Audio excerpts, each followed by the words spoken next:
bem. Pessoal, muito bom dia aos guerreiros da manhã. Você que está vendo esse vídeo aí no YouTube, vai ver que a aula, né, o professor fala um pouquinho mais baixo no início, é porque são 6 horas da manhã. Às vezes você está vendo em meio-dia, 10 horas da manhã sossegado, mas essa aula começou às 6 horas da manhã. Às vezes, nossa, o professor é meio lerdão, ele começa devagarzinho, fala muito baixo, olha só, não gostei não. Acompanha a aula até o final, que você vai ver que depois o negócio fica muito doido. Mas a gente fala um pouco mais baixo, que são 6 horas da manhã, senão a gente acorda todos os vizinhos, tá bom? A gente vai fazer agora questões que caíram na semana passada. Nós tivemos vários alunos fazendo prova semana passada. Não, essa semana, perdão, hoje é sábado. Essa semana, terça-feira, a gente reuniu questões que caíram. Algumas, poucas, tá? Parecidas com o que a gente fez, pouquíssimas, na série anterior. A gente já tem 4, né, encontros aos finais de semana, mas muitas novas também para a gente poder praticar. Tá legal? Então, coloca aí do lado certas, do outro lado erradas e vamos para o jogo, beleza? Muitas questões teóricas, vou ver se eu separo algumas mais de cálculo aqui para a segunda etapa. E um ponto importante, de novo, que eu queria reforçar com vocês, uma unanimidade de todos os alunos que fizeram a prova foi, professor, prova muito teórica. Eles mudam as palavras, às vezes eles mudam o sentido, mas ninguém falou que era uma prova assim, nossa, a parte de cálculo tava, nossa, muito difícil. Falaram que estava difícil, certo? Ó, teve um aluno que falou, a parte de cálculo estava difícil. Eu acho que eu me atrapalhei na parte de cálculo, mas falou, não, negócio absurdo não. Mas todos falaram que é uma prova muito teórica, muito difícil. E eu reforço, isso é bom. A prova tem que ser difícil, a prova tem que ser puxada para subir a régua, tá legal? Então, a ideia da gente trabalhar essas questões aqui é justamente a gente tentar eliminar aqui todas as áreas, aparar todas as áreas para a gente chegar voando lá no dia, beleza? Primeira questão. Questãozinha aí do módulo 4. Fundos.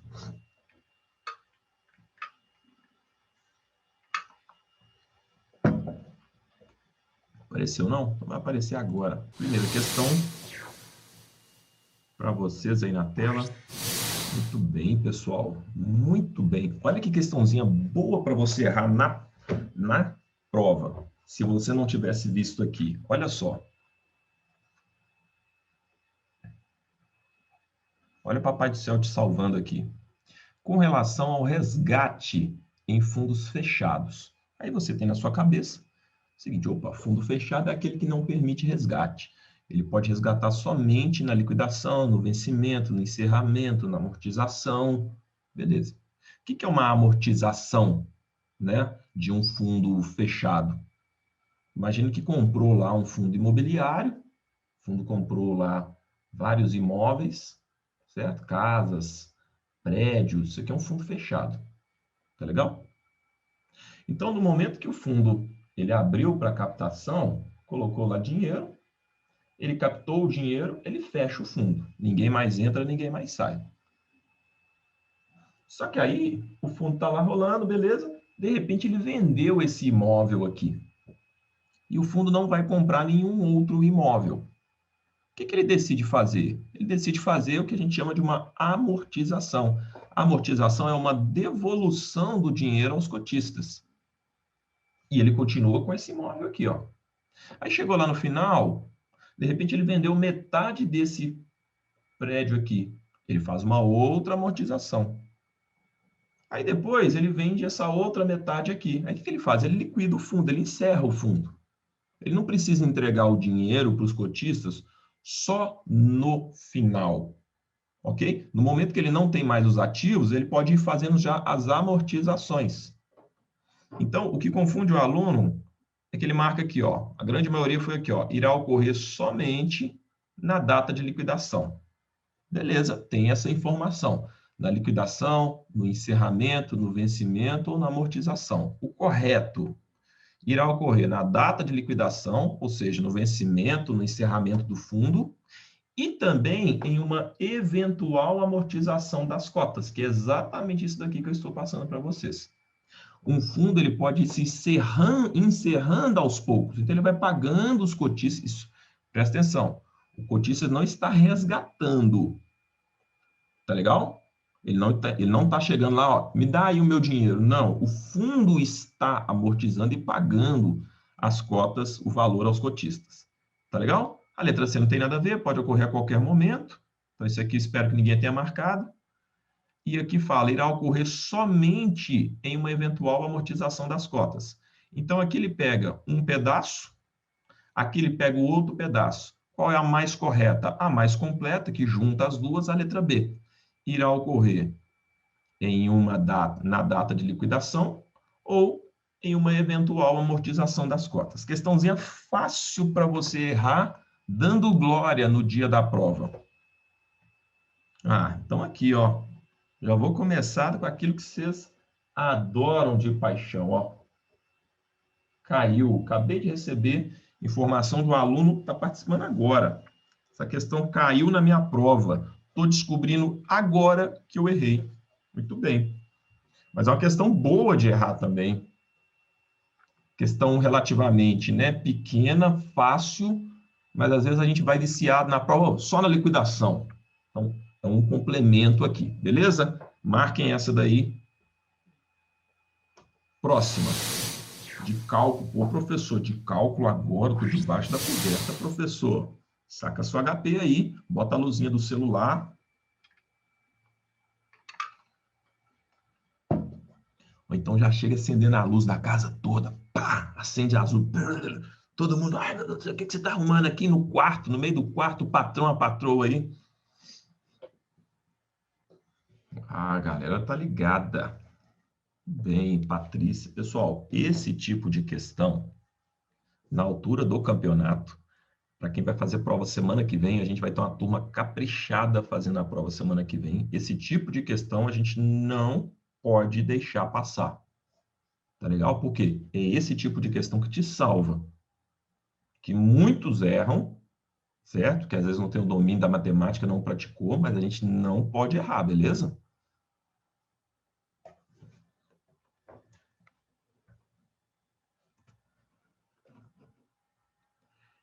Excelente. Olha lá, ó. Vou botar minha HP aqui do lado. Está falando, o investidor, ele pretende investir seus recursos de forma a garantir resgates para os próximos 4 anos. Ao final de cada ano, ele resgatará os valores descritos abaixo.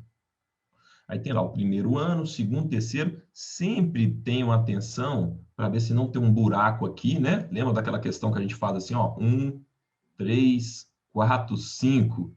Aí tem uma resposta sem vergonha na letra A aqui, que ela considerando, né? Se você estivesse lançando o fluxo 1, 2, 3, 4, só aquele pulo 2. Então, quando se acontecer de pular aqui, no fluxo 2, você tem que lançar 0. Ok? Para HP entender que tem um fluxo e aquele fluxo é 0. Não é o caso aqui, mas é bom sempre dar uma conferida para a gente não cair em pegadinha. Então, o diagrama de fluxo de caixa aqui, basicamente é assim, ó. Teve uma aplicação, e essa aplicação que é o que a gente quer saber, que é o valor presente, né? O VPL, e teve... Não, desculpa. Setinha para o outro lado, né? A aplicação...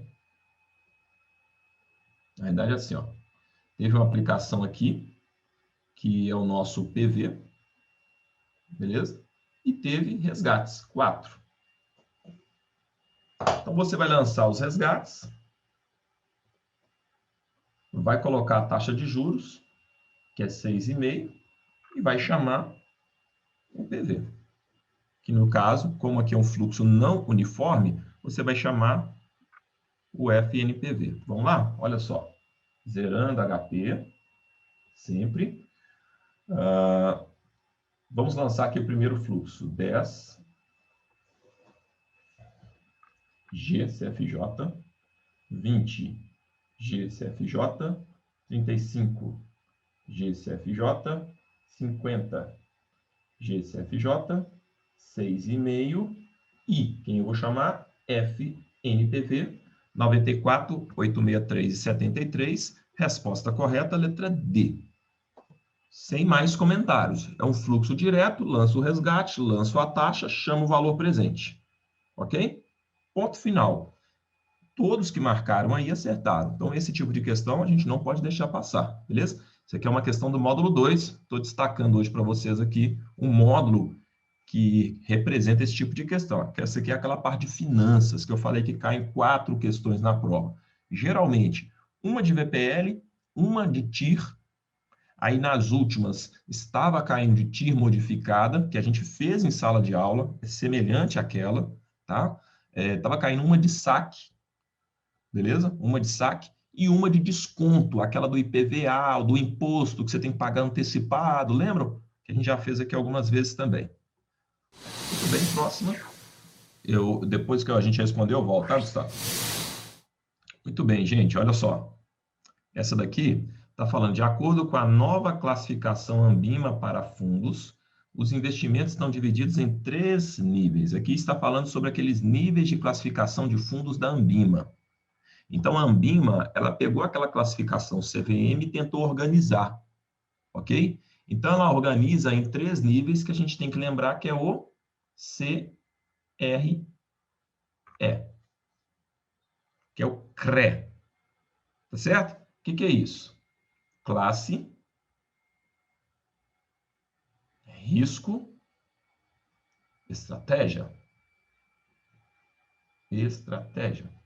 Ou como diria Capitão Nascimento, estratégia, né? Em francês. Em russo, charrihas.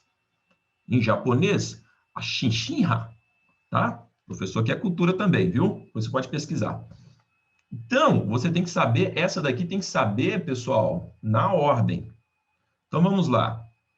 Letra A, classe de ativos. Opa, ok. Segundo, risco. Ok. Terceiro, estratégia. Ok. Resposta correta, letra A. Tá? Então, pega a dica, ó. Classe, risco, estratégia. CRE, CRE. Classe, risco, estratégia. Tá? Uma outra forma que pode perguntar na prova é o seguinte. Dentro dos 3 níveis, né, a gente tem aqui a classe, que a gente acabou de falar. Quais são as 4 classes? Ó, renda fixa, ações, multimercado, cambial. Então, se você repetir aí 2 vezes, a sua mente já fixa isso, ó, nesse ritmo. Renda fixa, ações, multimercado, cambial. Mais uma vez, renda fixa, ações, multimercado, cambial. Dentro de renda fixa, pessoal, tem todos os títulos de dívida aqui, né? Renda fixa, curto prazo, crédito privado, referenciado, dívida externa, todos. Ações também todos, multimercado, cambial. Uma outra variação dentro desse mesmo tema, coloca um fundo de capital protegido. É de qual classe de ativos? Às vezes, essa palavra protegido leva o aluno a pensar que é renda fixa. Não, capital protegido é da classe de multimercado. Tá legal? E uma, sei lá quantas que eu já falei aqui, mas uma última variação ainda sobre esse tema é perguntar fundo ativo, o fundo ser ativo ou passivo, isso aqui se refere a quais dos níveis? Certo? Isso aqui está relacionado ao risco. Ativo vai buscar superar, passivo vai buscar acompanhar. Tá legal? Então, aqui algumas variações só para a gente aproveitar o tema. Aqui a ideia nossa não é só responder. Responder é a parte mais fácil. A letra vai ser A, B, C ou D. Beleza, você marca aqui, decorou. Não é essa a ideia. A ideia é da gente ver o tema, o que a gente pode explorar ao máximo sobre esse tema para você chegar preparado. Senão a prova muda, professor, caiu com aquilo, mas caiu diferente. Caiu diferente, você tem que dominar o tema. Amém? Resposta correta, letra A. A de acordado. Próxima. Olha uma questãozinha de SPB, gente. Eu acho que a gente não fez questão de SPB nessa série nossa. A gente fez durante o curso, mas nessa série nossa, acho que a gente não fez. Excelente, pessoal. Olha só. É uma definição correta sobre o sistema de pagamentos brasileiro, o SPB. Lembrem que ele é terrível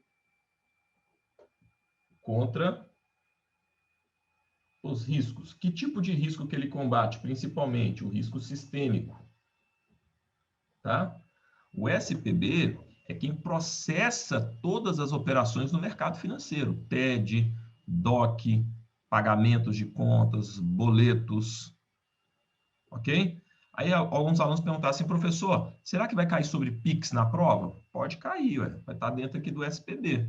Mas não tem muito o que perguntar sobre Pix. Pix é uma transferência que pode ser feita 24 horas por dia, 7 dias por semana. Não tem, assim, muito segredo perguntar sobre Pix, não, tá bom? Se cair, vai estar dentro aqui do SPB. Não temos relatos de questões sobre Pix na prova. Ó, é um sistema criado para transferir fundos entre bancos de um mesmo conglomerado. Não, ele não foi criado para isso, né? Ele processa as operações do mercado financeiro. Sistema criado para a realização de DOC. DOC é uma coisa tão ultrapassada, né, pessoal? Que aí você poderia já olhar na prova e falar assim, poxa, para valores superiores a 5 mil. DOC, eu não sei se tem alguém ainda que faz DOC na vida. Nem sei se existe DOC ainda, né? É a transferência de fundos próprios e de terceiros realizados entre bancos em tempo real, ó, entre bancos em tempo real, com o objetivo de reduzir, olha aqui, o risco sistêmico. Corretíssimo. Aí, às vezes, o aluno fica com dúvida, falando assim, professor, mas como assim? Transferência de fundo de investimento? Não, pessoal, o fundo aqui que ele se refere é dinheiro. Tá legal? Quando a gente fala assim, ó, o cheque está sem fundo, porque o cheque o borrachudo bateu, não tinha saldo, não tinha fundo, não tinha dinheiro para cobrir. Então, quando fala transferência de fundos, é transferência de dinheiro. É uma terminologia utilizada no mercado. Resposta correta, letra C de casa. Beleza? Deixa eu só voltar aqui, ó, na 2. Essa daqui, o pessoal pediu para voltar aqui para dar um print. Beleza? Quem deu, deu. Quem não deu, foi. Então, aqui. Próxima. Uma outra boa essa daqui, hein? Essa é boa. Caiu na prova. Muito bem, vamos lá? Olha só que questão interessante, gente. Ela fala o seguinte: caso o governo necessite de financiamento de seu déficit fiscal, ele poderá. Só ver aqui, tem mais um pessoal respondendo.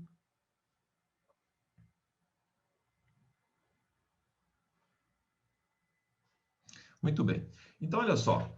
Quando ele fala aqui que o governo está precisando de financiar o seu déficit, ele está se referindo que o governo precisa de dinheiro emprestado. Tá legal? Então, o governo precisa fazer o quê? Captar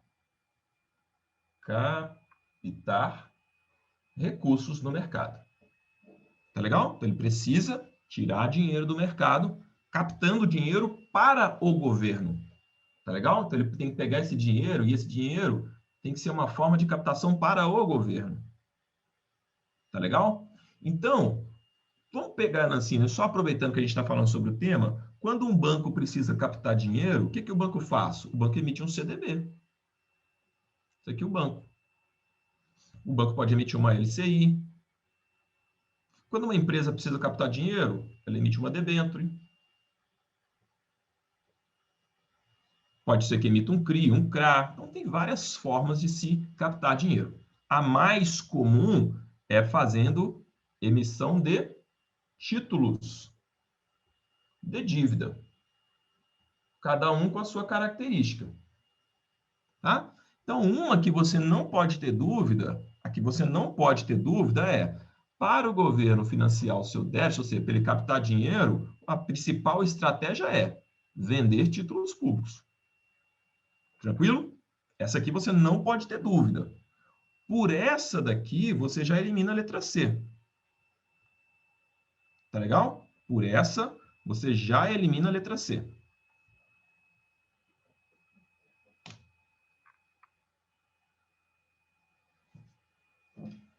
Vem comentar aí, gente. O pessoal falando assim, professor, Eu achei que título público fosse política monetária. Sim, mas ele não está falando aqui que ele está fazendo política fiscal. Legal, legal. Pode colocar. Podem colocar aí. Ele não está falando que ele está fazendo uma política fiscal expansionista ou contracionista. Déficit fiscal significa que o governo está precisando de dinheiro. Beleza, pessoal, pode comentar aí. Exatamente esse é o ponto. Esse é o ponto aí da dúvida de todo mundo mesmo, tá? Então, ele está considerando aqui, déficit fiscal é que o governo ele está precisando arrecadar, ele está precisando captar dinheiro. Como que ele capta dinheiro? Agora, se na questão estivesse falando assim, e tem uma que cai assim, presta atenção. Para exercer uma política fiscal expansionista ou contracionista, aí sim, você vai em gastos do governo e recolhimento de imposto. Aí, de impostos. Aí poderia estar falando de IPI, redução de algum outro tipo de imposto de renda, tá legal? Gastos, aumentar ou reduzir gastos. Política monetária, aí você vai só nas ferramentas de política monetária. Aqui não. Aqui está falando que o governo ele está precisando captar dinheiro para sanar o seu déficit. O governo está com a conta negativa, ele está precisando captar dinheiro. Ok? Deixa eu só ver os comentários aqui que eu vou responder todo mundo. Beleza? Pensei que fosse política fiscal. Vocês pensaram que foi política fiscal, mas não está falando que ele está fazendo política fiscal, tá legal? Quando for, vai estar escrito na prova. Para exercer uma política fiscal expansionista ou contracionista, não é o caso aqui. Parece porque tem a palavra fiscal, tá? Beleza, Aniele, comentei.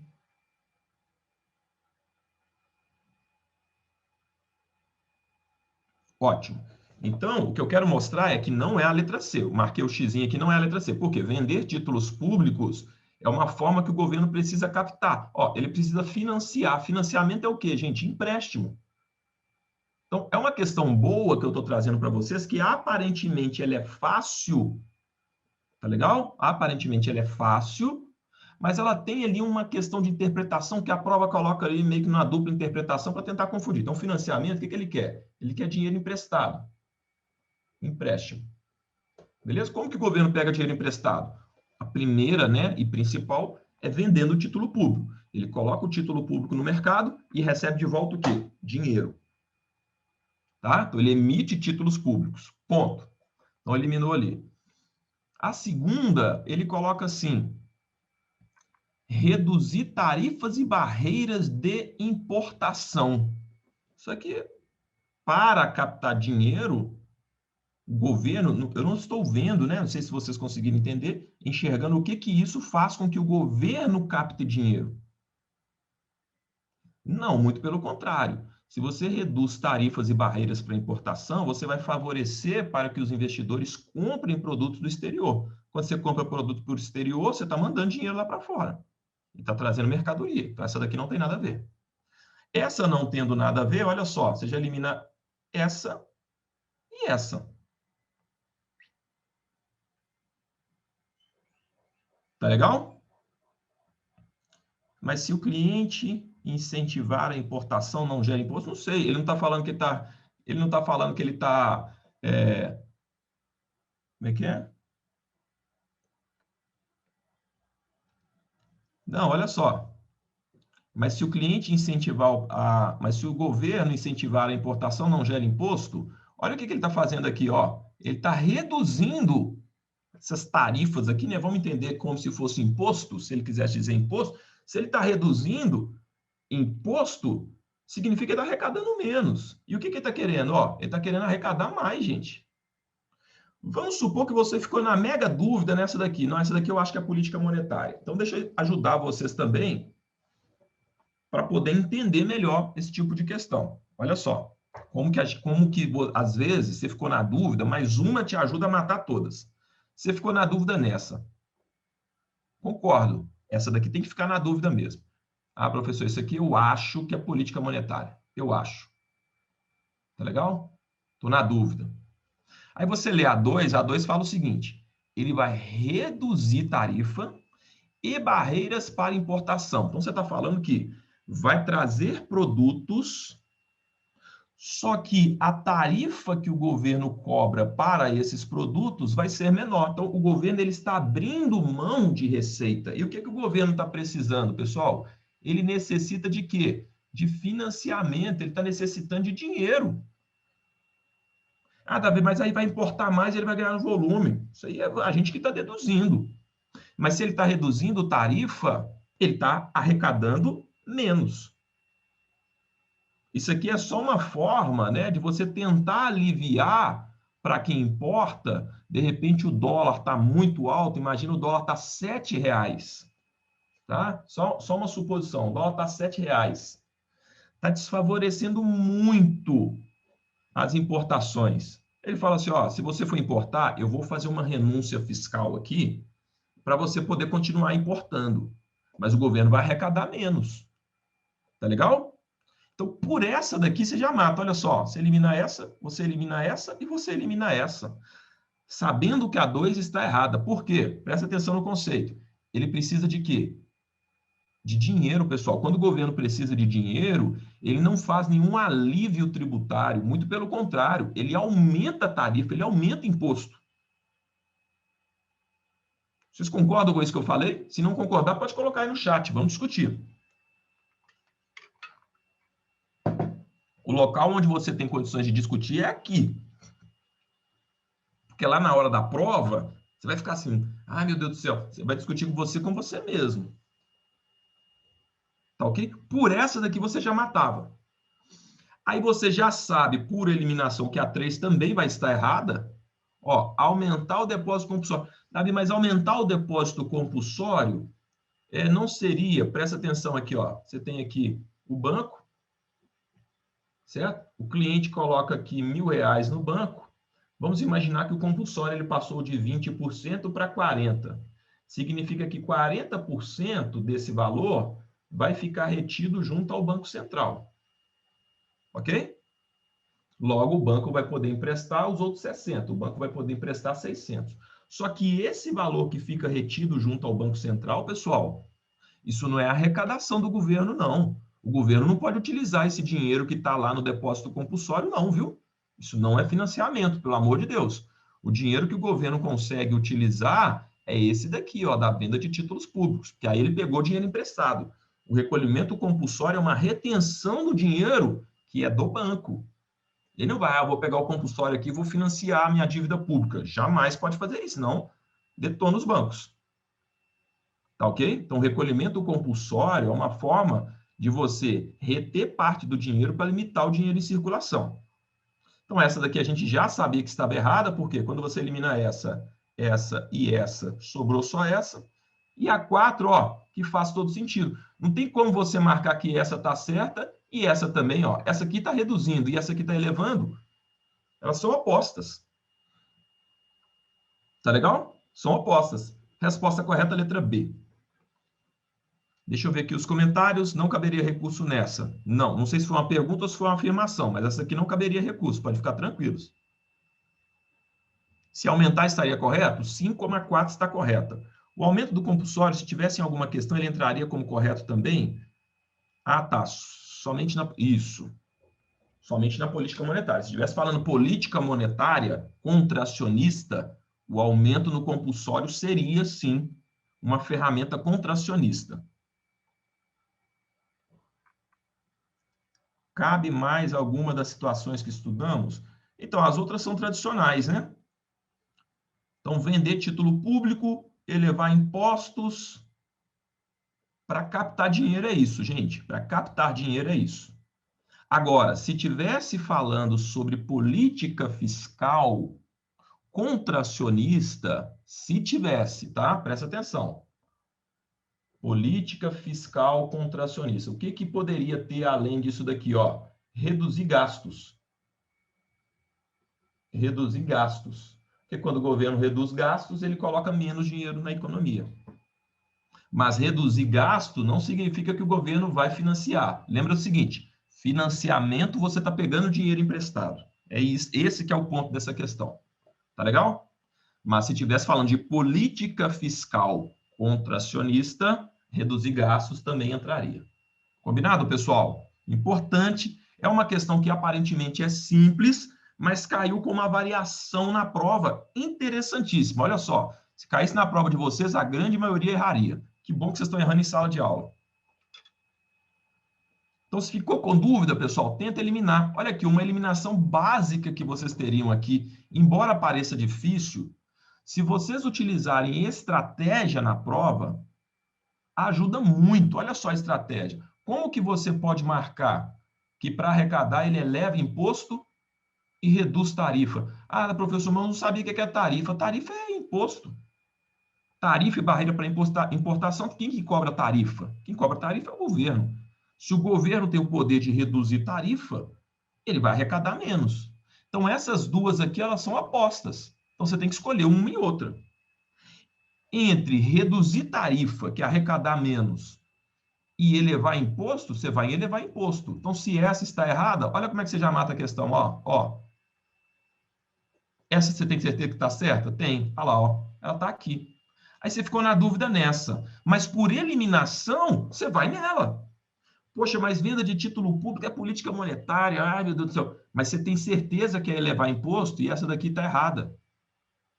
Não fica assim, ó, muito neurado, não. Vai nela sem medo de ser feliz. Entenderam? Isso aqui é importante, a estratégia na hora da prova. Próxima. Pô, falando de estratégia, vem a palavra estratégia aqui, parece até brincadeira, né?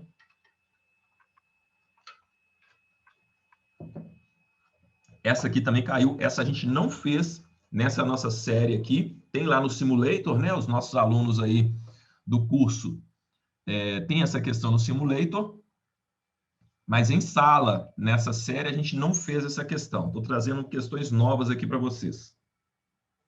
Inclusive, tanto para os alunos do nosso curso, quanto para você que está vendo aí pelo YouTube, importantíssimo você ver essa série completa, tá?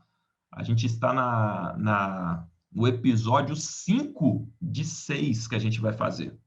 Então, se eu não me engano, a gente vai fazer quantas? 40, 80... 120 questões, se eu não estou enganado, tá? 120 questões. São muito sensacionais, viu? Nós temos 30 guerreiros que acordaram 6 horas da manhã aí, ó. Parabéns, pessoal. O esforço de vocês vai ser recompensado. Keila, nota 10, Keila. Pessoal, a grande maioria errou, fica tranquilo. Vamos lá, sobre estratégias de investimento, pode-se afirmar que, vamos lá, a indexação é um exemplo de estratégia de gestão ativa. Por que essa alternativa está errada? Porque quando você vai indexar, você está atrelando a sua rentabilidade a um indicador. Então, aqui é uma estratégia de gestão passiva. Tá legal? Porque o passivo vai acompanhar o benchmark. Lembra o vinagrete? O vinagrete acompanha.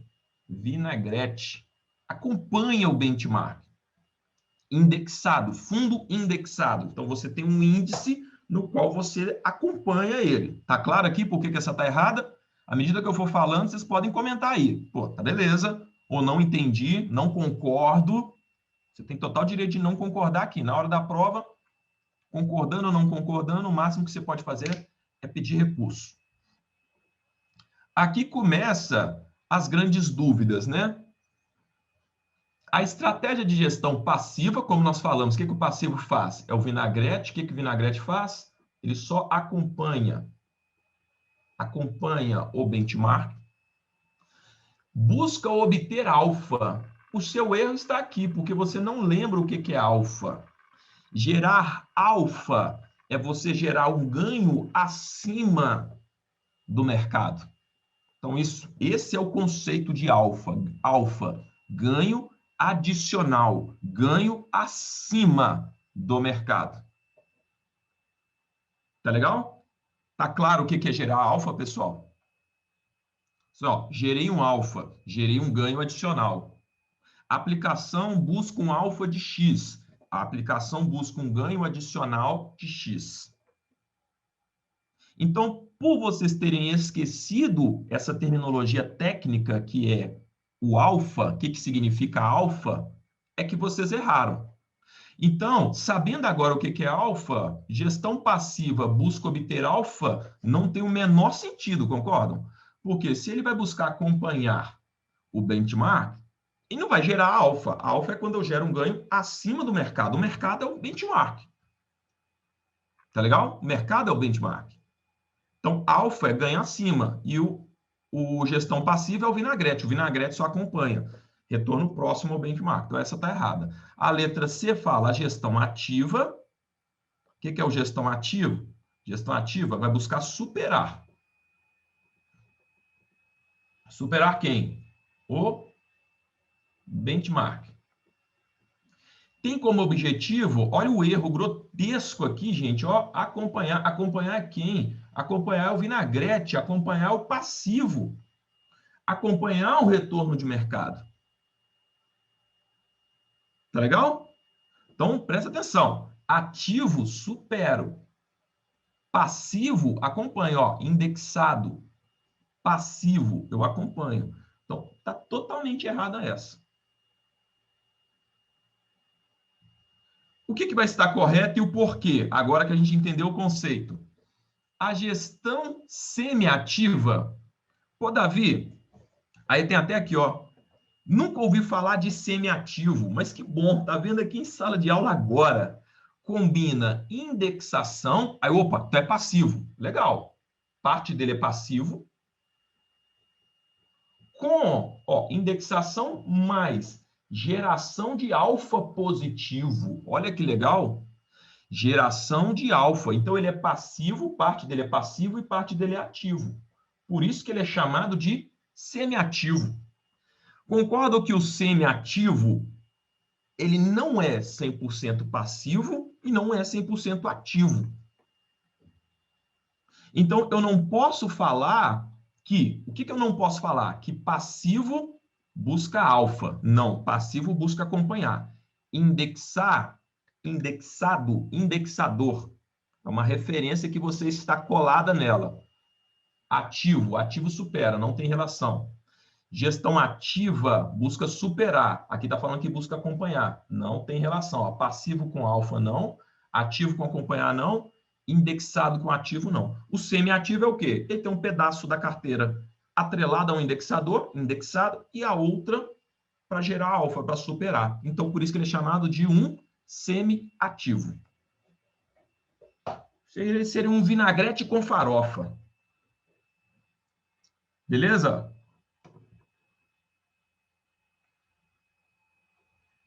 Vamos lá.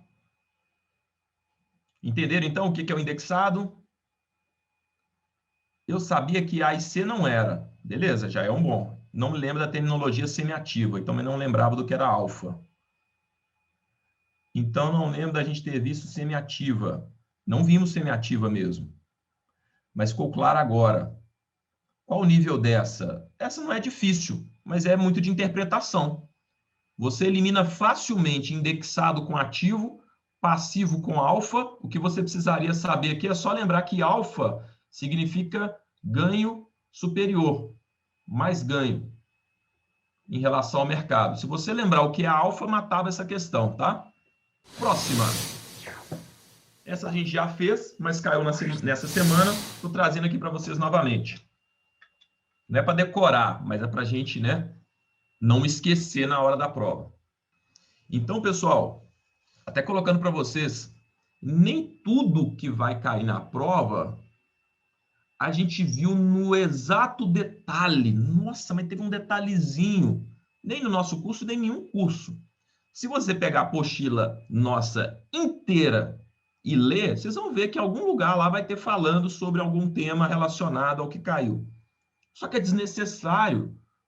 Para que você vai ler uma apostila inteira, vai gastar assim tempo, sendo que você não vai absorver tudo aquilo, sendo que a gente já tem mapeado o que está mais caindo na prova.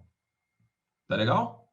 Então, quando acontece de ter alguma coisa diferente, a gente vem trazendo aqui para vocês. Mas, com conhecimento geral, vocês conseguem eliminar e falar, opa, caiu diferente. Aí o aluno, inclusive, me passa, caiu diferente. Mas ele sabendo eliminar, ele chega na resposta certa.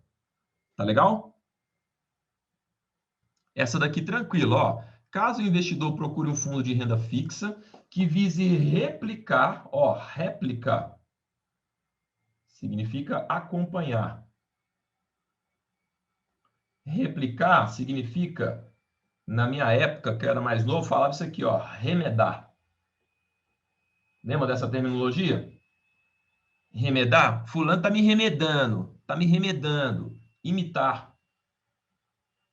Isso é uma réplica, uma imitação. Tá remedando. A palavra remedando não existe, né, gente? Mas na prova, mas só para entender.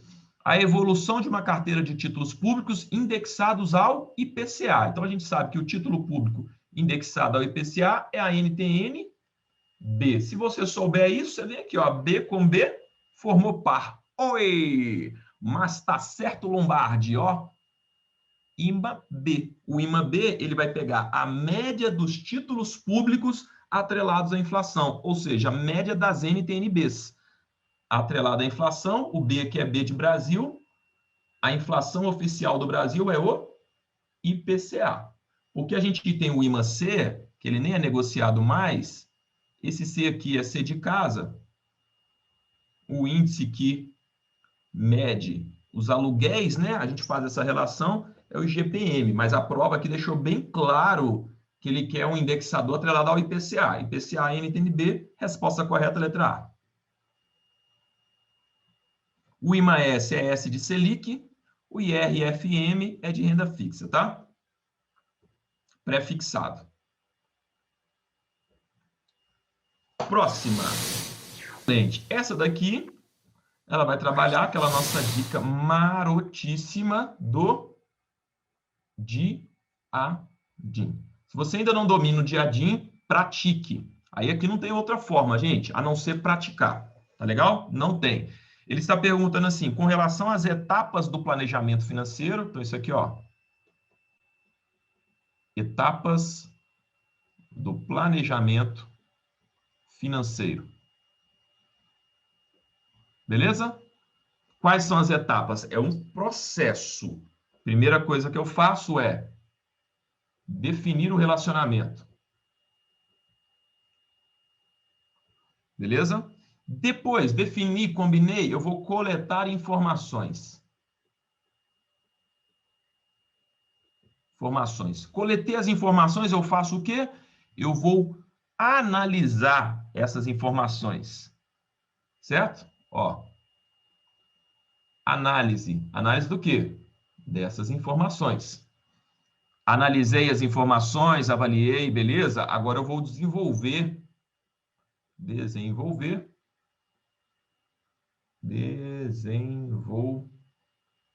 Vou desenvolver agora uma recomendação para esse cliente. O que ele tem que fazer? Peguei a informação, analisei. Beleza, o cliente aprovou, agora nós vamos implementar. Depois que a gente implementa, a gente tem que fazer o trabalho de monitorar. Que às vezes eu vou pensando e escrevendo ao mesmo tempo e não funciona assim. Falar, pensar, às vezes... Agora eu vou monitorar. Pronto. Aqui nós temos o nosso Diadim. Você tem que procurar isso lá na hora da sua prova. Então, olha só. Coletar informações. Já não está aqui no D do Diadim, né? Ó, que teria que definir. Opa, definir. Cadê o I? De analisar. Já tomou bomba aqui. Definir, ok, D. Coletar informações, ok. De analisar, opa, tá cheirando questão correta aqui. De a. Aí aqui tinha que ser o D, né? Implementar, bomba. Então, automaticamente é essa, ó. De a. DIN. Beleza? Defino, coleto informações, analiso, desenvolvo, implemento, monitoro. Resposta correta, letra D de dado. Amém? Essa é outra que a gente não pode deixar passar, tá bom, gente? Questão lá do módulo 7. Estou mesclando tudo aqui para vocês. Próximo. Essa já caiu na prova, uma prova que eu fiz, caiu essa semana e caiu, inclusive, numa prova da CPA 20, tá? 2 fundos de renda fixa referenciados ao CDI. Então, se ele é referenciado, significa que ele tem como referência o CDI. Então, ele vai buscar fazer o quê? Ele vai buscar acompanhar o CDI. Acompanhar o CDI. De mesma taxa de administração, obtiveram retornos conforme o quadro abaixo. Aí a gente tem aqui o fundo A, o fundo B. Ó, o fundo A, 98, 97, 99, 98. O fundo B, 105, superou o CDI. Não é característica de fundo referenciado. 95, ok, descolou um pouco mais, mas está abaixo. 103, superou, não é característica de fundo referenciado que ele busca acompanhar. E 97, aqui, ok, está ali próximo ao CDI. Comparando os fundos A e B, é correto afirmar que o fundo, letra A, o fundo A está mais aderente ao objetivo do fundo. Qual é o objetivo do fundo? Ser referenciado ao CDI, acompanhar o CDI. Sim, ó, aquele desviou 2, aquele desviou 3, aquele desviou 1, aquele desviou 2. Esse daqui, ele superou o 5, depois ele descolou para baixo o 5, descolou para cima 3, descolou para baixo 3. O mais aderente ao objetivo do fundo, que é quem melhor acompanhou, quem melhor seguiu a referência, foi o fundo A. Alternativa correta, letra A.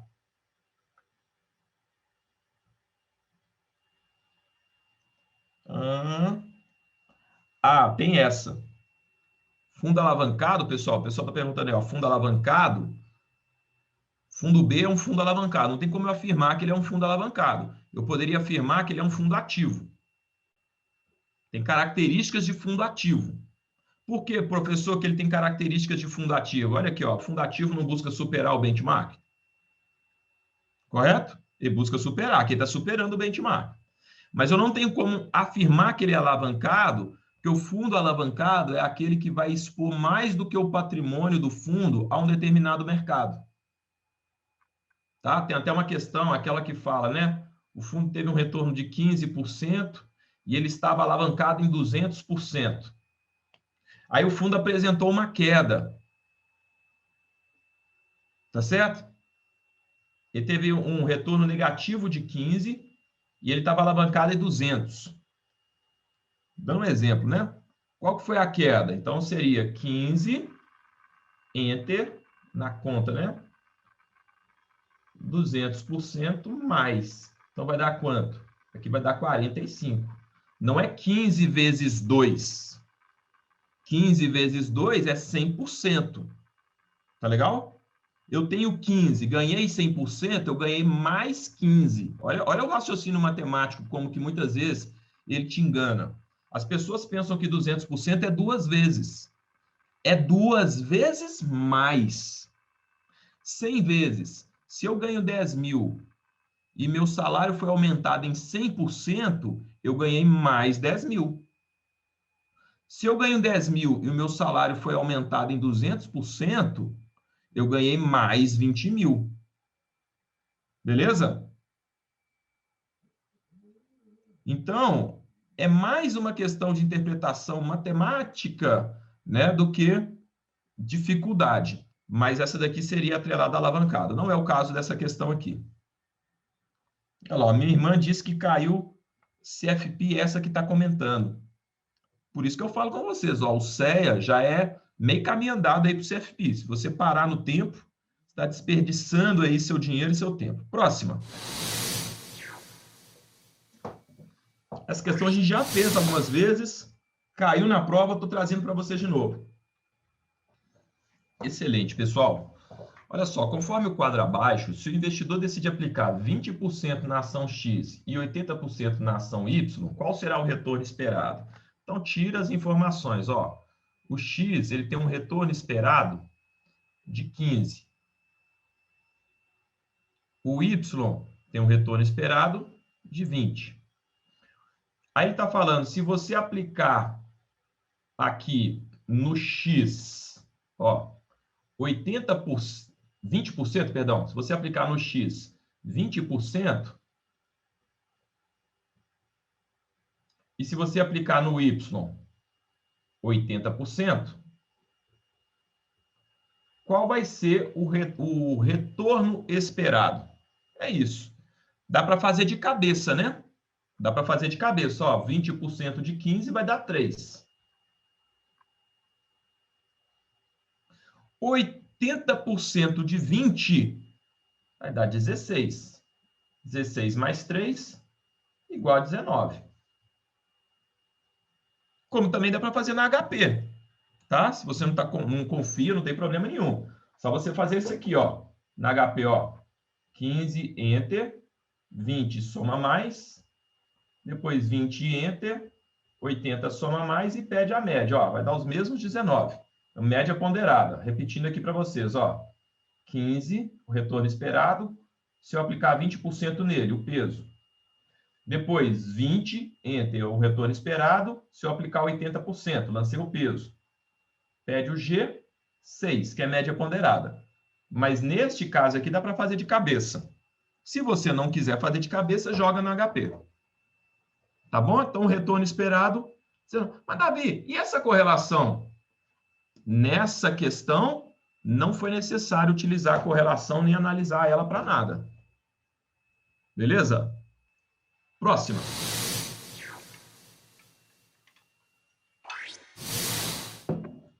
Essa também é muito boa, gente. Essa é boa. Exatamente, gente. Vamos lá, bom que a gente revê conceito aqui, ó. A taxa média das operações overnight lastreada em títulos públicos federais, tá? Overnight é operação para um dia, ok? Você é a turma da antiga aí vai lembrar da época do overnight, certo? Deixar o dinheiro parado na conta, absurdo, né?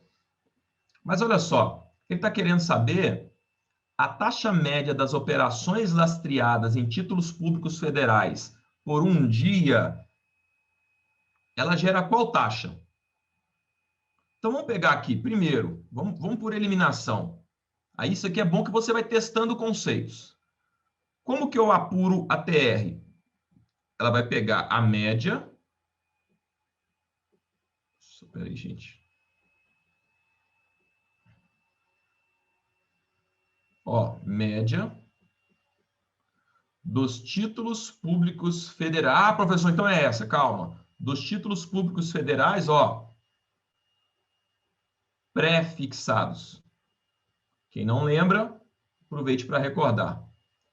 Pré-fixado. Então, títulos públicos federais pré-fixados, TR.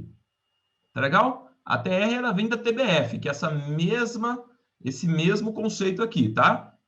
Então, TBF, TR, tranquilo. Aí você pode ter ficado na dúvida com taxa DI. Só que taxa DI é quando um banco empresta dinheiro para outro banco, utilizando como lastro o CDI, que é o Certificado de Depósito Interfinanceiro. Ok? Então, quando um banco empresta dinheiro para outro banco, utilizando como lastro o CDI, vai gerar a taxa DI. Agora, quando um banco empresta dinheiro para outro banco, utilizando como lastro títulos públicos federais, a taxa média praticadas entre os bancos vai gerar a taxa chamada de Selic over. Selic over de overnight. O que é over? A taxa que foi operada por um dia, certo? Isso aqui são empréstimos, pessoal, de um dia. Taxa Selic over. Ela vem da média das taxas praticadas entre os bancos, utilizando como lastro títulos públicos federais. Alternativa correta, letra A. Beleza? Então pega aqui, professor, não sei o que é overnight, mas você sabe ou lembra, às vezes você pega e lembra que existe a taxa Selic over, tá? Então a taxa Selic over, ó, over, o overnight aqui é aqui de um dia para o outro, beleza? Questão caiu na prova, tá? É simples, mas às vezes confunde o aluno, porque é muita informação mesmo, pessoal, é muita informação mesmo. Então, é uma prova que pega ali nos detalhes. Mas falou, ó. Só que ele falou de forma escondida, ó. Olha o over aqui. Poderia ter o over aqui, taxa Selic over? Poderia, mas na prova não tinha, tá bom? Se tivesse Selic over aqui, facilitaria, mas na prova não tinha. Por isso que a gente está trazendo aqui do jeito que foi relatado que caiu na prova.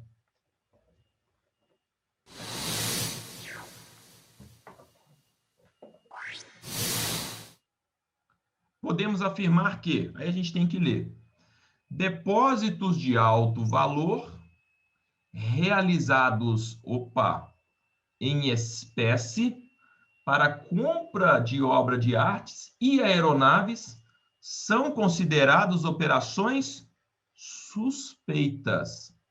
Você já viu alguém comprar uma aeronave no dinheiro? O cara comprar uma aeronave no dinheiro, numa boa, esse cara é o pai do rei do camarote. Pô, isso aqui é suspeito demais. Você não pode afirmar que é lavagem de dinheiro. Mas que, pelo amor de Deus, cara, você tá de brincadeira comigo, né? Você tá comprando uma aeronave no dinheiro, é isso mesmo? Você é o bichão mesmo, hein, doido? No dinheiro, aí você teve a manha. Comprar uma obra de arte, né? Caríssima no dinheiro. Eu não posso afirmar que é lavagem de dinheiro, mas que é suspeita, certamente. Então, se você tem certeza que essa é uma operação suspeita, já marca ela. E aqui, ó, ou vai ser essa, ou vai ser essa, ou vai ser essa. E automaticamente você elimina essa. Beleza? Vamos ler. Quem utiliza bens e serviços? Como é que é? Peraí. Quem utiliza bens e valores oriundo da lavagem de dinheiro estão sujeitos à pena de reclusão de 3 a 10 anos, mais multa. Sim, os autores ou coautores que participarem do crime de lavagem de dinheiro terão as mesmas penalidades. Ah, Davi, se ele não souber? Aqui não está falando que ele sabe ou que ele não sabe. Aqui está falando quem está tomando proveito de bens e valores oriundo de lavagem de dinheiro. Vai ter a mesma penalidade de quem foi acusado no crime de lavagem de dinheiro. Mas vamos imaginar que você ficou na dúvida nessa, tá? Professor, fiquei na dúvida. Aí vamos aqui na 3. Você está na dúvida nessa. Eu estou ensinando vocês como que responde questão na prova, mesmo ficando com dúvida. Está na dúvida, beleza. Então, se você está na dúvida nessa daqui, você vai perceber que você tem que garantir que a 1 está correta. Porque se você ficou na dúvida nessa 2 e tem a 2 aqui e a 2 aqui, você tem que garantir com certeza absoluta que a 1 está correta, porque não tem a opção 1 e 3. Vocês estão entendendo o que eu estou falando? Então vamos ler a 3. Empresas que negociam imóveis, joias, administradoras de cartão de crédito, estão sujeitas à lei de lavagem de dinheiro? Certamente. Certamente. Eu comentei com vocês. Eu já fui corretor de imóveis. Uma vez chegou um senhorzinho lá, comprou um imóvel no dinheiro. Você tem que anotar o nome da pessoa, fazer todo o cadastro, informar que ela pagou em dinheiro. Joias, lembram lá do Sérgio Cabral, a esposa do Sérgio Cabral? A joalheria que vendia para a esposa dele? Tem que ter o cadastro. Só conseguiu identificar por quê? Tinha cadastro. Conseguiram localizar onde comprava, como que comprava, o valor que comprava. Cartão de crédito da mesma forma. Então, se essa 3 você também sabe que ela está correta, aí olha só, não resta outra alternativa a você marcar a letra C. Você tem certeza na 1, você tem certeza na 3, ficou com dúvida na 2. Então, a 2 você vai por eliminação, resposta correta, letra C. Tudo bem, gente? Interpretei que era suspeito aí na 3 quando vi empresa de cartão. Achei que não fosse, por ser empresa de cartão. Empresa de cartão, com certeza também. Tem que ter controle, você tem que localizar. Mas só podem Mas só podem negociar, são suspeitas? Não entendi a pergunta, Shirley. Empresa de cartão de crédito, pessoal. O que está falando aqui, ó, que as empresas administradoras de cartão de crédito, elas também estão sujeitas à lei de lavagem de dinheiro, sim. Elas estão relacionadas naquelas empresas que devem manter mecanismos de controle. Joalheria, empresas que negociam imóveis, administradoras de cartão de crédito, seguradoras. Todas essas empresas e várias outras, tá? Devem manter mecanismos de controle de combate à lavagem de dinheiro.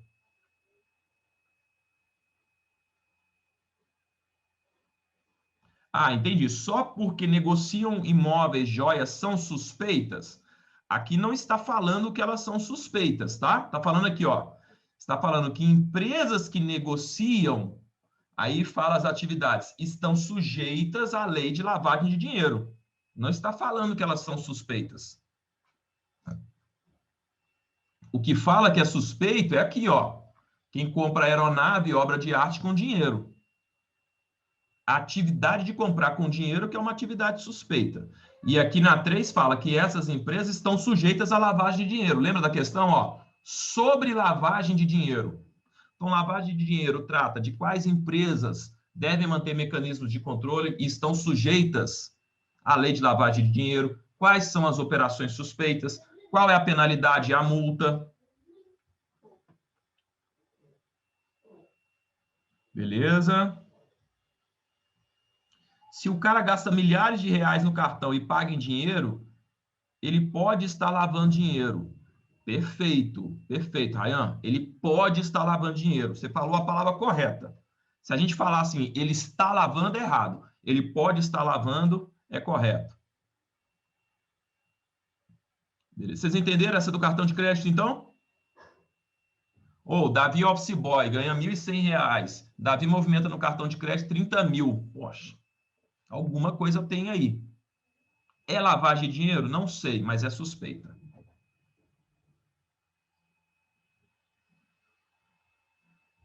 Agora vamos fazer a última questão antes da gente ir para a merenda.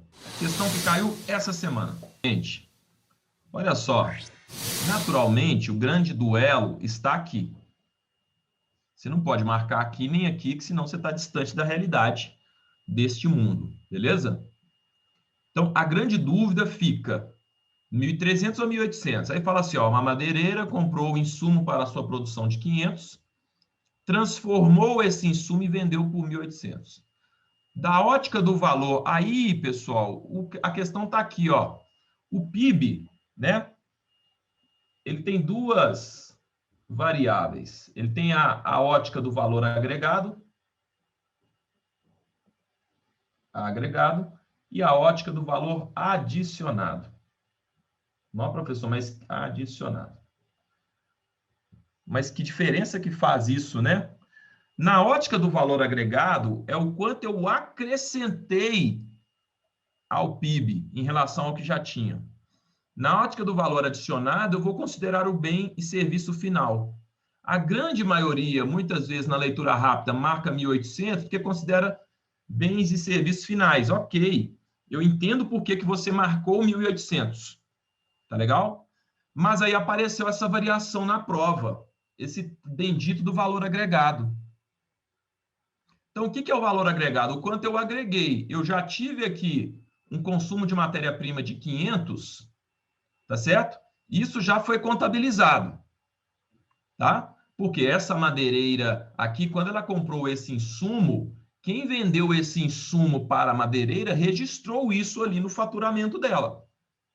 E quando a madeireira pegou isso e acrescentou, agregou aqui 1.300 a esse valor, sobre a ótica do valor agregado, é o quanto eu agreguei a matéria-prima. Então, neste caso, questão conferida e checada na prova. Resposta correta, letra B. Eu agreguei 1.300. Mas, professor, e os bens e produtos finais? A prova vai te dar essa informação se for considerado bens e produtos finais. Tá legal? Quando cair ótica do valor agregado, a gente considera o que eu agreguei ao PIB em relação ao que já foi consumido. Tudo bem? É uma questão que naturalmente vai dar dúvida. Boa parte dos alunos que fizeram essa questão na prova falou: professor, fiquei muito na dúvida entre C e B, né? Entre 1.300 e 1.800, porque 1.800 a gente sempre aprende que é bens e serviços finais. Só que o PIB, você tem várias óticas do PIB. A gente estuda em sala de aula a mais básica, que é bens e serviços finais. Mas tem a ótica do valor agregado, que eu considero o quanto eu agreguei ao PIB. Tá legal? Vamos ver lá do módulo 7, que caiu essa semana.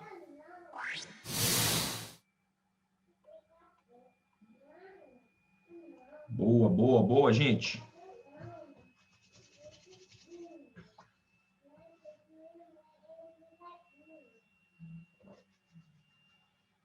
Excelente, excelente. Essas aí a gente não pode deixar passar, né?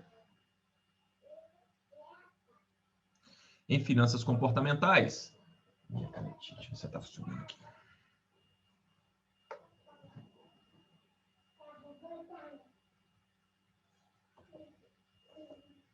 Em finanças comportamentais, vender ações que estão subindo e manter ações que estão caindo é um comportamento chamado da heurística de tranquilíssima, né? Aversão à perda. Eu sou avesso à perda, então eu mantenho na carteira as ações que estão com prejuízo, ações que estão caindo, e me desfaço das ações que estão com lucro. Essa é uma característica da aversão à perda. Bem tranquila essa, né? Isso aqui é para levantar a mão para o céu e dar glória de pé. Próximo. Excelente. Se um gestor realiza operações, olha o detalhe, fora do escopo da política de investimentos. Então, aqui a gente já tem um alerta, né? O camarada deu bola fora aqui, ó.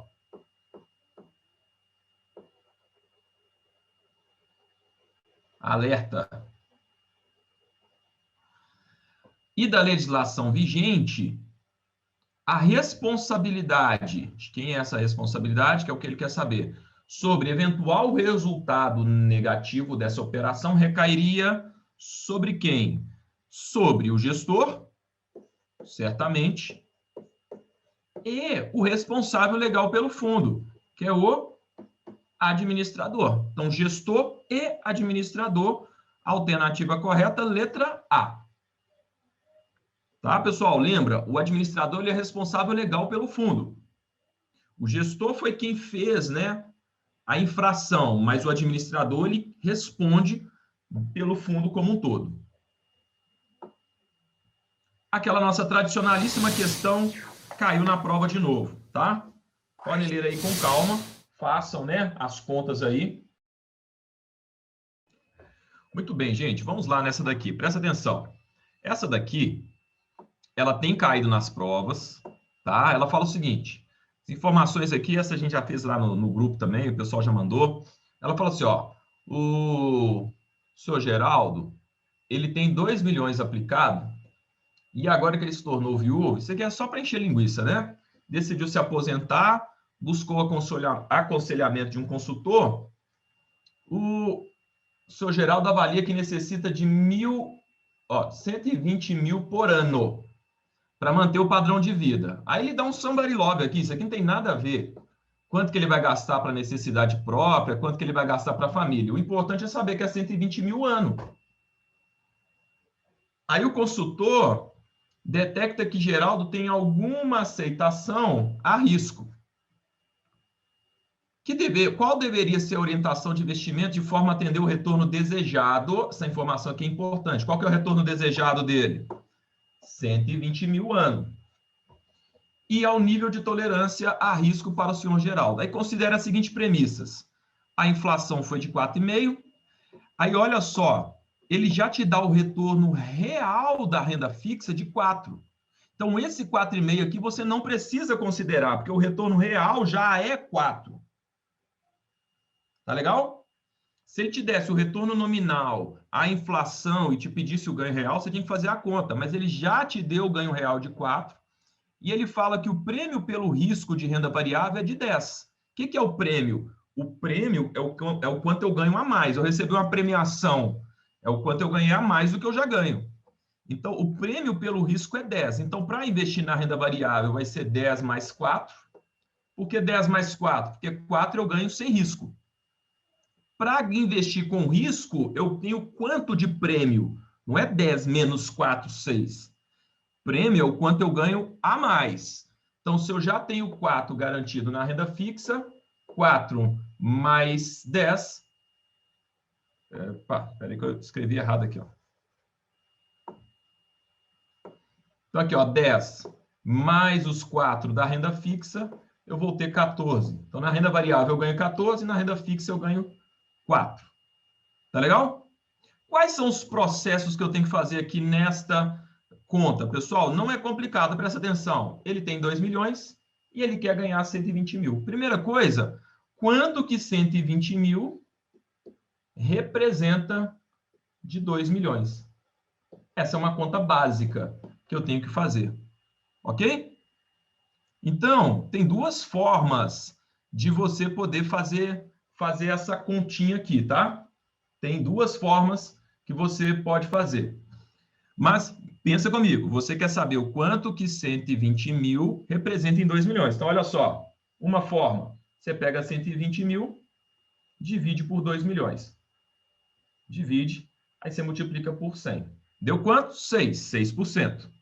Ou, então você pega quanto 120 sobre 2 milhões, divide um pelo outro. Ou pega 2 milhões, enter, 120 mil, quanto que representa, aí você vai colocar aqui, ó, percentual sobre um total. 120 mil representa quanto sobre um total? Olha lá, já te dá 6 também. Então, eu sei que esse investidor, seu Geraldo, ele precisa de um retorno de 6%. Na hora que eu for fazer a composição da carteira dele, considerando que a renda fixa, ela rende 4 de ganho real, e a renda variável, ela vai me dar um retorno de 10 mais 4, porque 10 é o prêmio sobre o risco, então eu vou ter um retorno de 14, fazendo, né, a composição de uma carteira, considerando essa rentabilidade, tem que dar um retorno de 6. Beleza? Então, a dúvida que fica aqui é porque, às vezes, o aluno usa 4, o aluno usa 10, o aluno usa 6. Tá bom? E o que ele tem que considerar? Ele já tem garantido 4. Que é quanto? O retorno real da renda fixa. Aí aqui ele fala o prêmio pelo risco. O que é o prêmio pelo risco? Sem risco, eu ganho quanto? Sem risco, eu ganho 4.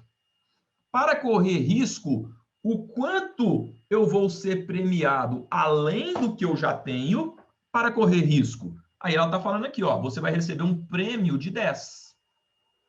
Quando eu recebo um prêmio, eu considero esse prêmio mais o que eu já tenho garantido. Ok? Por exemplo, se fosse um prêmio de risco de 2, seria 4 que eu tenho garantido, mais 2. Prêmio de risco de 5, 4 mais 5. Então, prêmio é o quanto eu vou receber a mais em relação ao que eu já tenho garantido na renda fixa. Por isso que dá 14, que é 10 de prêmio, mais o 4 que eu já tenho garantido. Aí você tem que ir fazendo aqui, pessoal, a melhor forma é fazer tentativa e erro. Vou dar um exemplo aqui, olha só. Como foi a conta para 120 para 2 milhões? Tem várias. Você pode pegar 120 e dividir por 2 milhões. Depois você multiplica por 100, porque você quer achar um número percentual. Você vai achar 6%. Ou você pode fazer uma outra forma, 2 milhões, enter. Aí você pega 120k, percentual T, que já vai dar o 6 automaticamente. Então, a conta para chegar nesse 6 aqui, ó, pode fazer de duas formas. Beleza? Muito bem. Então, eu já sei que 2 milhões para render 120 mil, eu tenho que ter um retorno de 6%. Esse é o primeiro ponto. Vamos fazer agora alguns testes? Vamos pegar aqui da letra D, olha só. Se eu aplicar 90% em renda fixa, que rende 4, e 10% na renda variável, que vai render 14, Davi, mas por que 14? É porque é 10 mais 4, o prêmio pelo risco da renda variável. É o prêmio pelo risco na renda variável. Então, o prêmio é o quanto eu ganhar mais para investir na renda variável. Então, 4 eu já tenho, mais 10. Então, vamos fazer essa conta aqui primeiro. Ó. 90% investindo a 4, 10% investindo a 14.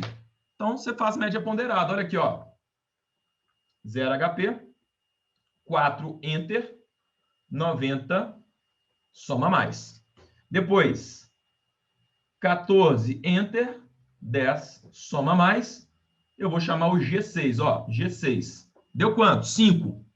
E eu preciso de quanto, pessoal? Eu preciso de 6. Então, não dá para investir 90% na renda fixa e 10% na renda variável. Eu não vou chegar no meu número. Vamos fazer a letra C ali, ó. A letra C fala que eu vou investir 50 na renda fixa e 50 na renda variável. A metade de cada um, né? Daria para fazer de cabeça, mas eu vou fazer aqui, ó. 4 Enter, 50 soma mais. Depois 14 Enter, 50 soma mais. G6, deu 9. Ah, Davi, esse aí dá também, dá não? Ele quer 6, você está pagando 9? Poxa, se ele precisa de 6 e você está entregando 9, é porque você está correndo mais risco do que ele precisa. Você está colocando 50% na renda variável. Será que precisa de ter 50% de renda variável? Ele quer retorno de 6. Ah, Davi, mas eu estou entregando mais. Mas não quer, gente. Ele quer 6. Atende o que seu cliente está querendo. Agora, e se eu investir 100% na renda fixa? Ora, se você investir 100% na renda fixa, não precisa nem fazer conta, né? 100% aqui aplicado na renda fixa, a renda fixa vai dar 4, ele precisa de 6. Agora, olha por que a resposta correta da letra A. Vamos fazer a conta, a matemática, ó. Eu, 4%, Enter. Ele vai aplicar 80% na renda fixa. 80, soma mais. E 14, Enter, ele vai aplicar 20% na renda variável. Soma mais, olha lá, ó. G6, resposta correta, exatos 6%. O que deixa a alternativa correta, letra A. Antes de eu passar para a próxima, vocês entenderam o que a gente considera aqui desse texto inteiro, pessoal? A informação que é relevante desse texto inteiro é isso, a renda que ele precisa. Como ele fala que ele tem alguma aceitação a risco, eu sei que ele pode ter um pouquinho de renda variável. Tá? Depois, o que é importante? Essa informação ela é desnecessária para essa questão, por quê? Ele já me deu o retorno real, então na renda fixa eu considero 4, e na renda variável eu não considero 10, porque é o prêmio pelo risco, então é 10 mais 4, 14. Tá? Por isso que eu fiz aqui, ó, renda fixa 4, renda variável 14, aí eu vou lançando aqui um por um para ver qual vai me dar esse retorno de 6%. Tudo bem? Questão que tem caído na prova. Acaba que as informações de valores para sustentar família, gato, cachorro, só trabalha. Certamente, ele colocou aqui, né, para tentar te distrair. Você fala, pô, 40, 80, o que ele precisa? Ele precisa de 120. E ele tem 2 milhões. Pronto, isso aqui, ó, 120 para 2 milhões dá um retorno de 6. Eu tenho que achar qual composição aqui vai me dar esse retorno de 6. Próxima. Do módulo 7, que é planejamento de investimentos, tá, pessoal? A questão anterior do módulo 7, planejamento de investimentos. Essa daqui todo mundo matou a pau, lavagem de dinheiro, todo mundo entende, né, bem. Espero que entenda para combater e não para lavar o dinheiro. Ó, segundo a lei de lavagem de dinheiro, está obrigado a manter controles de combate à lavagem de dinheiro, ó, somente bancos. Cuidado quando vai fechar a questão, somente, apenas. Tem que ter muita certeza para marcar. Toda pessoa física e jurídica que movimenta mais de 10 mil em espécie. Não. Tá legal? Se não, eu movimento mais de 10 mil em espécie, vamos supor. Sou um pipoqueiro. Eu vendo pipoca aí em vários eventos. Eu tenho que manter mecanismos de controle, eu tenho que pegar, né, identidade CPF comprovando de endereço de todo mundo. que negociou, comprou pipoca comigo? Então, não é aqui a questão do valor em si, é o tipo de atividade. Apenas instituições financeiras, aí você está desconsiderando todas as demais. Resposta correta, letra D. As pessoas físicas ou jurídicas que comercializem joias, pedras, metais preciosos, objetos de arte, antiguidades, além dos bancos e demais instituições financeiras. Observe o seguinte: esta questão, ela está mais completa e ela não está fechando, falando assim, ó, somente essas devem manter mecanismo. Está te dando exemplos. Se aqui tivesse falando, ao invés de somente bancos, estivesse falando assim, bancos, correto. Se aqui, ao invés de apenas instituições financeiras, tivesse instituições financeiras, correto. Aí, naturalmente, seria aquelas questões assim, né? 1, 2, e aqui 3, né? Que seriam a correta. Não, na verdade, aqui, né? 2, aqui 3 e aqui 4. Aí você tinha que marcar qual delas estaria correto. Mas se não tivesse esse apenas, tudo bem. O apenas é que deixa a questão errada. Muita atenção nessa alternativa correta, letra D de dado. Muito bem.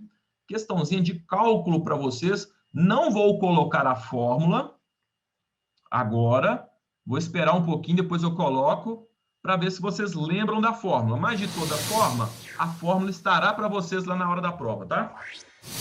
É só para ver se vocês lembram dessa daqui. Vou colocar a fórmula aqui para vocês.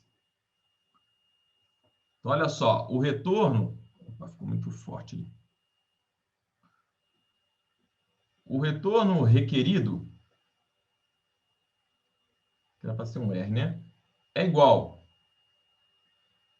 risk-free mais beta vezes retorno de mercado menos risk-free.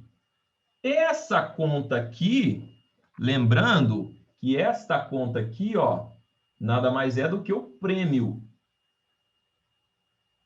Ok? O prêmio de risco. O que é o prêmio de risco? Ó, o retorno de mercado menos o risk-free, o que sobra é o prêmio de risco. Aí a questão fala assim, qual o retorno exigido de uma carteira de mercado, considerando que a taxa livre de risco 3, o prêmio 4 e o beta 5. Aí é só substituir aqui na fórmula. Olha só como é que fica tranquilo. A taxa livre de risco 3, mais o beta 1,5. Eu não preciso fazer essa conta neste caso aqui específico, pessoal, que ele já me deu. Olha lá, que o prêmio de risco é 4. Então, isso aqui vezes 4. Lembra que eu tenho que fazer primeiro... Que é vezes, né? Eu faço primeiro essa parte, para depois fazer essa parte. Tá legal? Todo mundo entendeu o que eu fiz aqui? Que essa aqui teve algumas dúvidas aí. Alguns marcaram A, outros marcaram D. Todo mundo entendeu? Principalmente quem marcou a letra A. Então, vou voltar aqui, ó. O pessoal está pedindo para voltar. A fórmula, ó.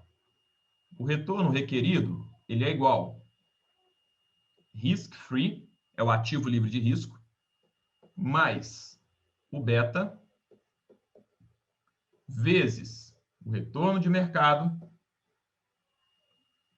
menos o risk-free.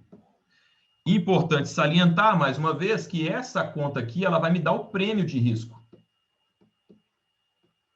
O prêmio de risco. Que na questão já me deu a conta resolvida. Tá legal? Já me deu a conta resolvida. Então, substituindo aqui na fórmula, o retorno requerido, ele vai ser igual taxa livre de risco, 3, mais o beta, que é 1,5, vezes o quê? Essa conta aqui que ele já me deu, que é 4. Aí o que às vezes confunde, como eu falei, é que o aluno ele faz essa sequência aqui. E não. Primeiro ele tem que resolver a multiplicação.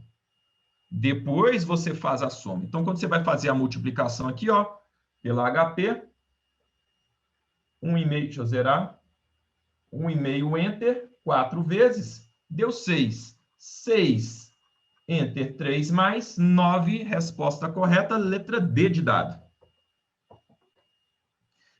Pessoal, ficou claro essa questão? Tem caído na prova, é uma questão fácil para a gente matar, não tem que fazer muita conta. A única coisa diferente que caiu nessa daqui, ó, é que já deu o prêmio de risco. Beleza? Próxima.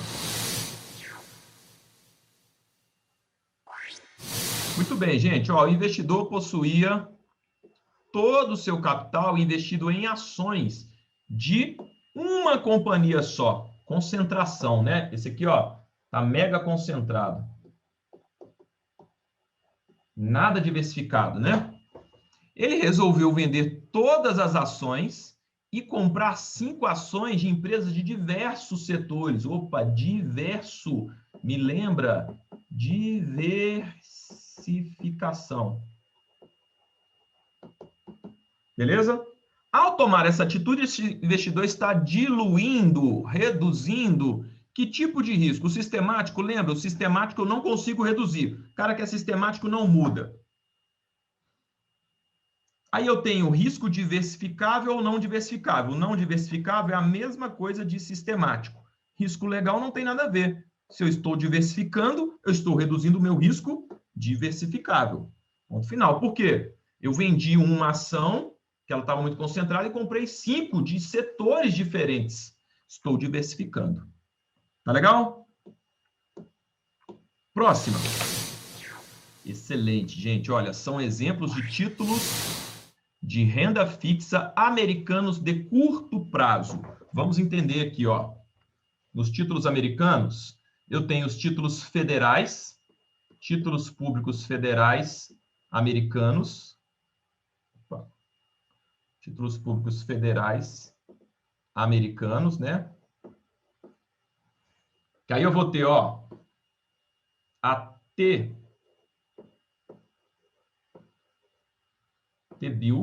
Então, aqui, ó, de um ano até um ano. Esse aqui é curto, né?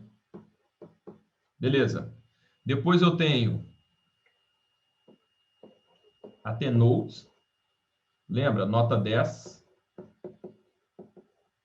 Até 10 anos. Depois eu tenho a T-Bond. James Bond. Mais que 10 anos. Depois eu tenho a TIP, que esse I aqui, ó, é I de inflação. Tá legal? E eu tenho também o CD e CP. CD é como se fosse o nosso CDB aqui. E o CP, Commercial Paper, é como se fosse a nossa nota promissória. Esses aqui são títulos de curto prazo e a T-Bill também de curto prazo. Então, curto prazo vão ser esses, mais a T-Bill, que é até um ano. Todos os demais, ó, até 10, mais de 10, e inflação geralmente sempre, tanto aqui no Brasil quanto lá fora, vai ser para longo prazo. Então, olha aqui, ó, aqui eu já elimino, porque a DR é ação, né? Tem nada a ver. Aqui eu elimino a T-Bond, James Bond é longo prazo. Elimino o T-Bond de novo, ó, longo prazo. Então, sobrou essa daqui, ó, T-Bill, até um ano. Commercial Paper, que são as notas promissórias. Curto prazo, resposta correta, letra D de dado. Beleza? Elimina, gente. Tenta eliminar, ó. A DR é ação, recibo de ação, T-Bond mais de 10, sobrou só essa aqui até por eliminação. Próxima, questãozinha de cálculo para vocês.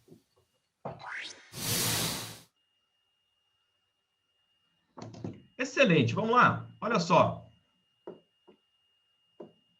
Considerando a compra de 50 contratos de índice de futuro a 60.200 pontos e venda, uma informação importantíssima, a venda foi no mesmo dia. Então, trata-se de uma operação day trade. Na mesma corretora desses mesmos contratos, a 60.600 pontos.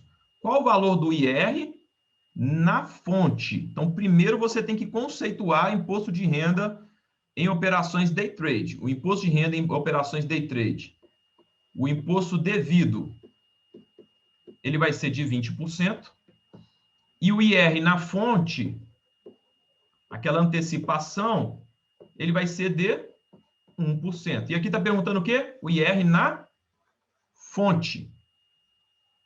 Então, eu tenho que recolher esse 1% na fonte. No day trade, também você precisa saber que esse 1% aqui, ele sempre vai incidir sobre os rendimentos. Não será sobre o total. No à vista é sobre o total, day trade é sobre o rendimento. Tá legal? Se fosse venda à vista, seria o 0,500 de ré lá sobre o valor total. Aqui sobre os rendimentos. Tudo bem? Então, a gente já tem o conceito que a gente vai precisar achar o ganho. Então, eu vou precisar achar o ganho. Sobre o ganho, eu vou aplicar 1%. Beleza? Olha só. Em contrato, pessoal, cada ponto equivale a R$1, tá? Tudo bem?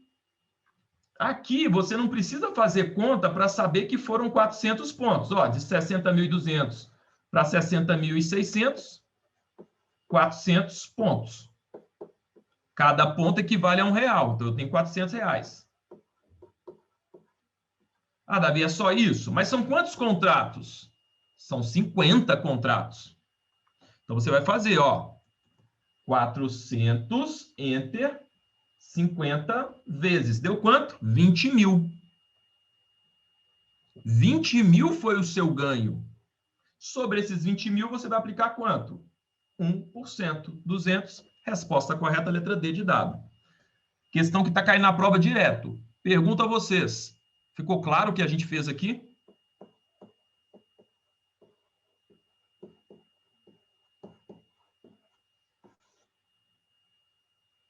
Beleza? Então, ótimo. Mais uma de cálculo aí para vocês.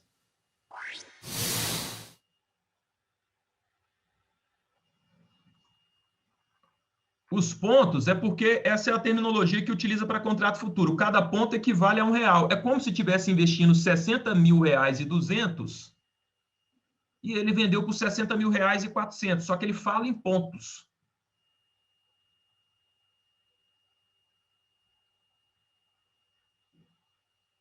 Não foi falado que o valor de cada contrato era R$1.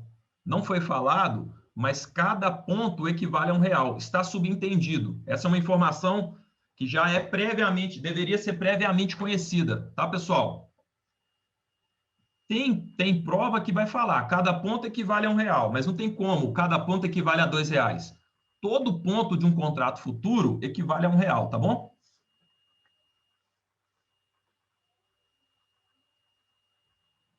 Então, a resposta deu 1% sobre 20.000, deu R$200. Muito bem, gente. Muito bem, muito bem. Essa daqui também tranquila, lá do módulo 7, Planejamento de Investimentos, e ela fala com a gente o seguinte: o investidor economizou durante toda a sua vida 500 mil, ele vai aplicar em um CDB com rendimento de meio ao mês. Esse investidor, se esse investidor gastar 4.500 por mês, em quanto tempo ele perderá todo o seu investimento? Então, aqui eu tenho algumas informações. Ó, aqui eu tenho o meu valor presente. Quanto eu tenho? Eu tenho R$500.000. Ele me deu o I, que esse valor vai ser aplicado a 0,5% ao mês. Ele me deu o meu PMT, que é quanto eu vou resgatar por mês. Eu vou resgatar, se é resgate, vai entrar negativo, né? Então, você tem que lançar lá na HP, ó, CHS 4.500. E quem eu quero achar? O tempo. Então, eu tenho que achar o meu N. Isso aqui é um CHS, tá? 4.500. Então, lanço na HP e vou chamar o N. Ó, vou botar do ladinho aqui. 0 HP, eu tenho 500.000 PV. O meu I, meio, 0,5 I. Meu PMT, 4.500. CHS, PMT. Quem eu quero? O N. 163, resposta correta, letra C de casa. O FV 0, eu não estou levando isso a valor futuro. Eu já tenho esse valor e eu já vou começar a utilizar ele. Então, eu quero saber, esse valor aqui, rendendo 0,5% ao mês e eu retirando 4.500, dura quanto tempo? Eu não estou levando a valor futuro, tá certo? Porque eu tenho um prazo já definido. Se eu tirar 4.500, eu estou tirando um pedaço do rendimento e um pedaço do valor. Posso colocar FV 0? Ah, pode. Você colocar 0 ou nada dá na mesma, tá? 0 ou nada dá na mesma, porque o 0 ele não altera, nesse caso aqui, o resultado. Mas se na fórmula assim, de pensar ajuda, mas não precisa colocar. Vocês viram aqui que eu não coloquei 0 e eu achei a resposta. Olha só. Ó, 500, meio, 4.500, opa, 4.500 CHS PMT, eu chamo N, tá? Aí, se eu colocasse 0 no FV, chamar o N vai dar a mesma coisa. 0 e nada é a mesma coisa. Última questão de hoje, pessoal. Excelente, pessoal. Essa questão tem caído. Quais os principais riscos envolvidos em investimentos de empresas do tipo small cap? Lembra, ó, big, small. Big, small. Tá legal? Small, empresas de pequeno porte. Ou de baixa capitalização. Tá legal? Então, small cap, pequeno. As empresas pequenas, elas não têm tanta negociação quanto as empresas grandes. Tá certo? Não vai ter tanta negociação quanto as empresas grandes. Então, um dos principais riscos de uma empresa de pequeno porte é o risco de liquidez. E o risco de toda empresa negociada em bolsa vai ser o risco de mercado, que é o risco de volatilidade. Tá legal? O risco de volatilidade, que é o risco de mercado. Alternativa correta, letra A. Pessoal, olha só, deixa eu voltar aqui na 22, que o pessoal ficou com um pouco de dúvida. Então, vamos voltar aqui para esclarecer a dúvida. Se você também ficou com dúvida, pergunta aí, tá? E você que está aí no YouTube, olha a vantagem de você participar ao vivo. Você pode perguntar e eu volto aqui a questão. Mas se você ficou com dúvida aí, você vai ter que perguntar ou aí nos comentários, tá? Comenta aí, coloca, marca aí se você gostou da questão ou não. Mas voltando aqui, olha só. Ele tem 50 contratos. Cada contrato são 60.200 pontos, foi o valor de compra. E ele vendeu cada contrato por 60.600. Cada contrato de índice futuro, o ponto equivale a R$1. Davi, mas da onde que eu vou ver isso? É assim. Da mesma forma, o valor de face de um título de renda fixa é R$1.000. Onde que eu vou ver isso? É assim. Tá legal? Isso é uma regra de mercado. Então, cada ponto R$1. Então, seria equivalente a ele ter investido 60.200 cada contrato e vendeu por 60.600. Qual foi o ganho dele? Ora, se ele comprou por 60.200 e vendeu por 60.400, 60.600, o ganho dele aqui foi de R$400 por contrato.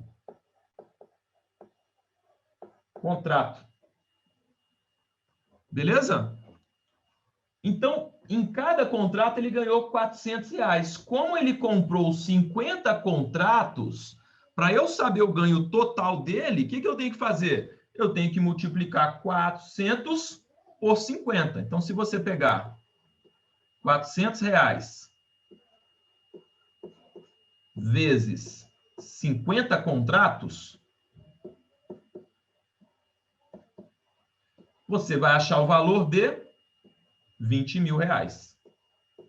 Este valor de R$20.000 foi o ganho que o investidor teve.